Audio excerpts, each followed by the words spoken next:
नमस्कार। मैं हूं doctor Preeta Lal, Rajiv Gandhi government college Simga, assistant professor economics.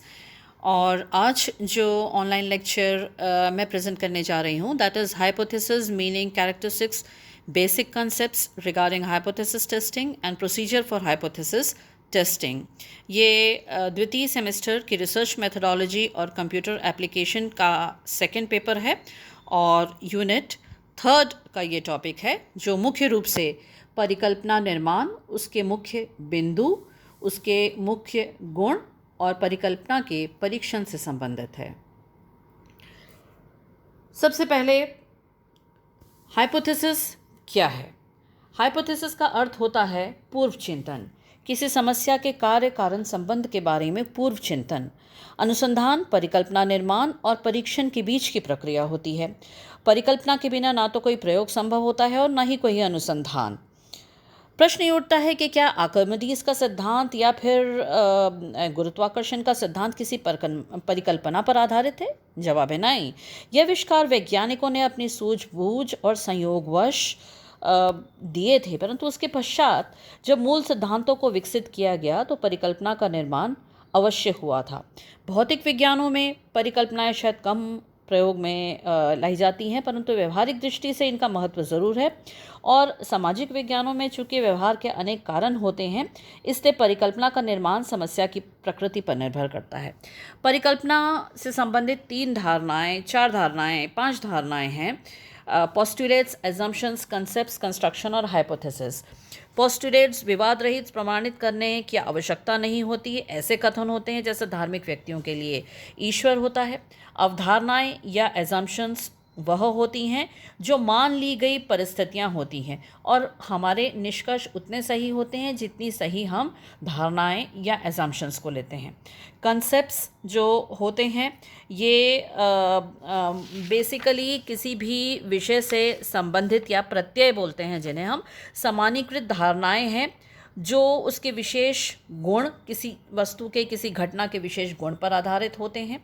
Construction या संरचना, अनेक धारणाएं मिलकर एक कंस्ट्रक्शन का निर्माण करती हैं, और यह जो कंस्ट्रक्शन है ये कई धारणाओं का सम्मिश्रण है। जैसे हम साइकोलॉजी की बात करें तो साइकोलॉजी में बिहेवियर या व्यक्तित्व या व्यक्ति की पर्सनालिटी एक कंस्ट्रक्शन है जिसमें ढेर सारी धारणाएं समाहित हैं। और अंतिम चीज़ है हाइपोथेसिस या परिकल्पना, जो हमारे अध्ययन का मुख्य बिंदु है।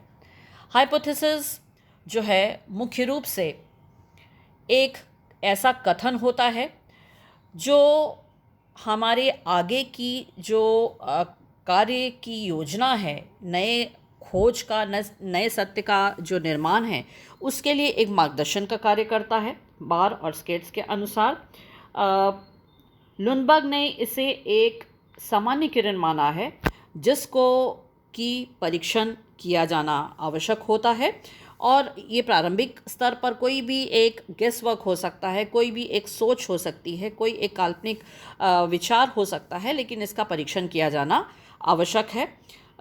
जॉन गाल्टुंग ने कहा है कि it is a statement of value about the specification of a set of units with the help of variables. अर्थात उन्होंने कहा है कि परिकल्पना चल राशियों के द्वारा कुछ इकाइयों के संबंध में उनके विशिष्ट मूल्यों से संबंधित कथन है। ये स्पष्ट करती है कि इकाइयों का संबंध कितनी और चल राशियों से है। मैथमेटिकली हम इसको PS ब्रैकेट में x1, x2, x3 till xn के द्वारा व्यक्त कर सकते हैं, जहाँ P का अर्थ संभाव्यता या प्रोबेबिलिटी है, S का अर्थ है इकाई या यूनिट्स, और x1, x2 जो हैं वो वेरिएबल या चर हैं। टाउनसेंड के अनुसार यह जो परिकल्पना है, यह अनुसंधान के क्षेत्र में जब कोई समस्या आती है तो उसका विश्लेषण करने के पश्चात जो कुछ भी सुझाव अनुसंधानकर्ता के दिमाग में आता है, यह उस सुझाव या उस समाधान की अभिव्यक्ति है, अकॉर्डिंग टू टाउनसेंड। नाउ परिकल्पना या हाइपोथेसिस के विभिन्न स्रोत। हाइपोथेसिस के बहुत सारे स्रोत होते हैं। सबसे पहले कल्चर या संस्कृति, ग्रामीण समाज की समस्याओं के चिंतन से परिकल्पनाओं का जन्म होता है। फिर अनुसंधानकर्ता परीक्षण करके उनकी सत्यता की जांच करता है। विज्ञान में सभी विज्ञानों में समस्याओं के चिंतन से परिकल्पनाओं का जन्म होता है। जो वर्तमान में उपलब्ध परिकल्पनाएं हैं उनका विश्लेषण करके नवीन परिकल्पनाएं बनाई जा सकती हैं। एनालॉगी या साम्य अनुमान, दो व्यवहारों में समानता क्यों है, किस सीमा तक समानता है, जैसे पशु व्यवहार और मानव व्यवहार में क्या समानता है, इनका विश्लेषण करके इनके आधार पर कई बार परिकल्पना बनाई जाती है। इसे हम बोलते हैं एनालॉगी या साम्य अनुमान। पर्सनल एक्सपीरियंस या व्यक्तिगत अनुभव, कई बार व्यक्तिगत अनुभव के आधार पर परिकल्पनाएं बनती हैं। कई बार रचनात्मक चिंतन के आधार पर परिकल्पनाओं का निर्माण होता है। कई बार अनुसंधानकर्ता की सूझबूझ के द्वारा परिकल्पनाओं का निर्माण होता है। कई बार विशेषज्ञों के साथ सलाह विचार विमर्श करके परिकल्पनाओं का निर्माण होता है। और कई बार किसी क्षेत्र में जो शोध किया गया है उनके आधार पर परिकल्पनाओं का निर्माण होता है। परिकल्पनाओं के निर्माण में जो समस्याएं आती हैं उन समस्याओं पर हम जरा अब बात करेंगे।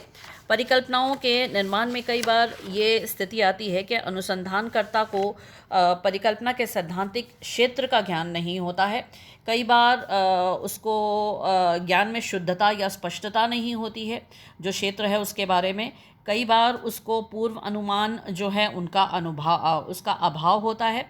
और कई बार उसको जानकारी नहीं होती है कि किन टूल्स को या किन स्टैटिस्टिकल टूल्स को यूज़ किया जाए। उसकी जानकारी का अभाव होता है। तो ये समस्याएं परिकल्पना के निर्माण में आती हैं। फंक्शंस या कार्य की बात करें तो सबसे पहले ये मार्गदर्शन का कार्य करती है अनुसंधान के क्षेत्र में। हम परिकल्पना को एक लाइट हाउस से कंपेयर कर सकते हैं कि जिस प्रकार से समुद्र में एक जहाज़ जाता है तो यदि वो जहाज़ रास्ता भटक जाए तो उसे उस लाइट हाउस को देखकर अंदाज़ा हो जाता है कि उस ओर तट है और वो उस दिशा में चलने लगता है। ठीक उसी प्रकार से अनुसंधान के क्षेत्र में हाइपोथेसिस एक लाइट हाउस का काम करती है, डायरेक्शन या एक दिशा देने का कार्य करती है जिससे अनुसंधानकर्ता सही दिशा में कार्य कर सकता है। दूसरा, ये समस्या को सुनिश्चित करने का कार्य करता है जिससे समस्या का क्षेत्र निश्चित और विशिष्ट हो जाता है। अपव्यय और बेकार का समय और धन की बर्बादी बचती है। सिलेक्शन ऑफ इम्पॉर्टेंट फैक्टर्स, प्रमुख तथ्यों का चयन। जैसे मान लीजिए जैसे हम बात कर रहे हैं कि जैसे धान की फसल है, धान की फसल और विभिन्न वर्षों में उसकी उत्पादकता को प्रभावित करने वाले हम तत्वों की बात कर रहे हैं। तो उनमें से हम जिन तत्वों को अपने अनुसंधान में ले रहे हैं उन तत्वों को हम अपनी हाइपोथेसिस में मेंशन करेंगे जिससे कि हम उन्हीं तत्वों पर अपना ध्यान केंद्रित कर सकें। रेप्लिकेशन पॉसिबल, पुनरावृत्ति संभव होती है और इसके द्वारा सत्यता की जांच भी संभव होती है और इसके द्वारा कंक्लूजन्स या निष्कर्ष निकालना संभव होता है। और उसके साथ ही साथ जो हमारा अनुसंधान है उसकी प्रकृति कैसी होना चाहिए, या जब हम प्रयोगात्मक अनुसंधान करते हैं तो उस प्रयोगात्मक अनुसंधान की दिशा और उसकी प्रकृति क्या होनी चाहिए, ये हाइपोथेसिस हमें बताता है। अच्छा हाइपोथेसिस कैसा होना चाहिए, एक अच्छी परिकल्पना में क्या क्या गुण होने चाहिए। पहले, उसे समस्या का पर्याप्त उत्तर होना चाहिए, उसे समस्या का सरलतम उत्तर होना चाहिए, मतलब उसे सरल होना चाहिए। जटिल परिकल्पना होगी तो उसके परीक्षण में कठिनाई होगी, इसलिए परिकल्पना छोटी होनी चाहिए, सरल होनी चाहिए, स्पष्ट होनी चाहिए और भ्रमपूर्ण भाषा के प्रयोग से रहित होना चाहिए। उसके साथ ही साथ उसे वेरी कंसेप्चुअल क्लैरिटी, प्रयोगात्मक दृष्टि से इसे स्पष्ट होना चाहिए और इसलिए इसमें जो विभिन्न प्रत्यय प्रयोग में लाए गए हैं, जो विभिन्न संक्रियात्मक परिभाषाएं हैं, जो ऑपरेशनल डेफिनेशंस हैं, उन सब का क्या मतलब है, ये सारी चीज़ें स्पष्ट होना चाहिए।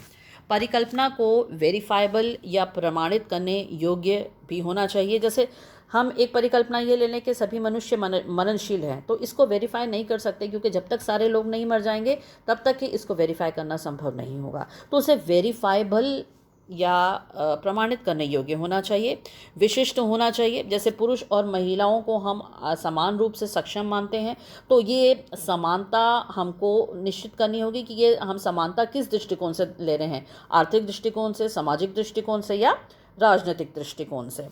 परिकल्पना के लिए टूल्स उपलब्ध होना चाहिए, अर्थात उसके लिए जो परीक्षण है वो उपलब्ध होना चाहिए ताकि हम उसका परीक्षण कर सकें। विभिन्न प्रकार के टेस्ट उपलब्ध होना चाहिए। परिकल्पना को किसी थ्योरी या किसी सिद्धांत के आधार पर बनाया जाना चाहिए। उसके से संबंधित डाटा या समंक उपलब्ध होना चाहिए। और सबसे बढ़िया होता है कि हम शून्य परिकल्पना लें या नल हाइपोथेसिस लें। नाउ, कथन के आधार पर 3 प्रकार की परिकल्पना होती है: धनात्मक परिकल्पना, ऋणात्मक परिकल्पना और शून्य परिकल्पना। जब हम धनात्मक परिकल्पना कहते हैं तो यह एक सकारात्मक कथन है, और जैसे ए की बुद्धि बी की अपेक्षा अधिक है।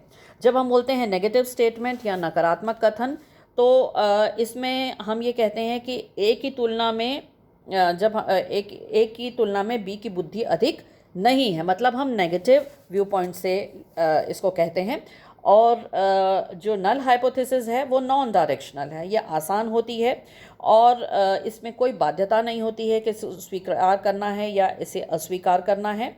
और इसमें 2 द्विपक्षीय परीक्षण का प्रयोग किया जा सकता है। अर्थात नल परिकल्पना ये कहती है कि 2 चीज़ों में या 2 तथ्यों में, 2 चीज़ों में कोई अंतर नहीं है। जैसे समूह का माध्य या यूनिवर्स का माध्य और हमारा जो न्यायादर्श है उसके माध्य में कोई अंतर नहीं है। ये एक शून्य परिकल्पना है।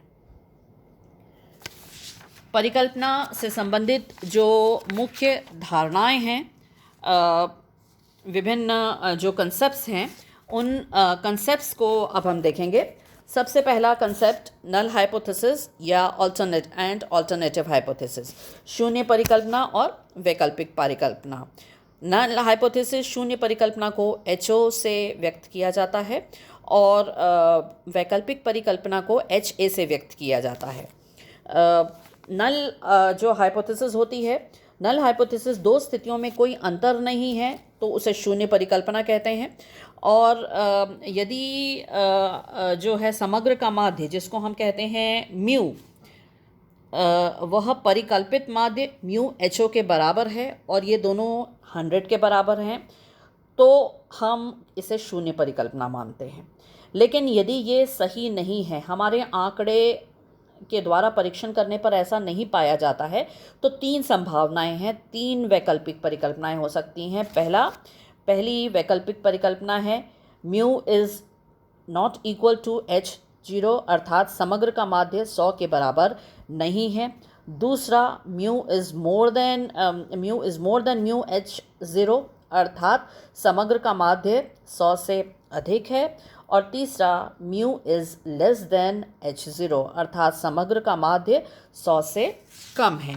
तो ये 3 वैकल्पिक परिकल्पनाएं हो सकती हैं और सामान्य तौर पर हम अनुसंधान में शून्य परिकल्पना लेते हैं, और जब शून्य परिकल्पना रिजेक्ट होती है तो वैकल्पिक परिकल्पनाएं जो हैं उनको हम स्वीकार करते हैं।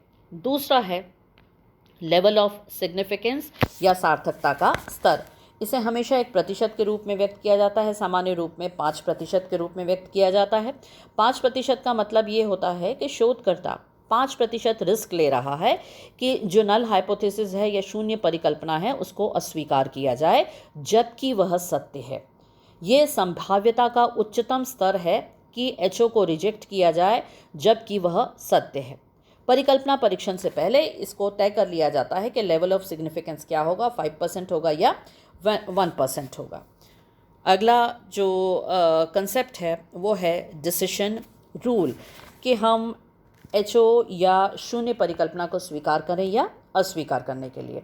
यदि HO मान लीजिए उदाहरण के तौर पर शून्य परिकल्पना ये है कि कोई सामान का एक लॉट अच्छा है, तो उसकी वैकल्पिक परिकल्पना होगी कि अच्छा नहीं है, HA होगा कि अच्छा नहीं है। अब हमें परीक्षण करने वाले जो नग होते हैं, जो उत्पादन के जो नग हैं जिनके आधार पर इस परिकल्पना को टेस्ट करना है, उनकी संख्या निर्धारित करनी होगी और ये भी तय करना होगा स्वीकार या अस्वीकार करने के लिए एचओ को हमको उसकी कसौटी क्या होगी। जैसे 10 में से एक आइटम डिफेक्टिव निकलता है तो हम एचओ को स्वीकृत करेंगे, अर्थात एचए को एक्सेप्ट करेंगे। तो इसे हम बोलते हैं डिसिशन का रूल। अगला है टाइप 1 और टाइप 2 एरर। टाइप 1 और टाइप 2 एरर परिकल्पना परीक्षण में दो प्रकार की त्रुटियां हैं।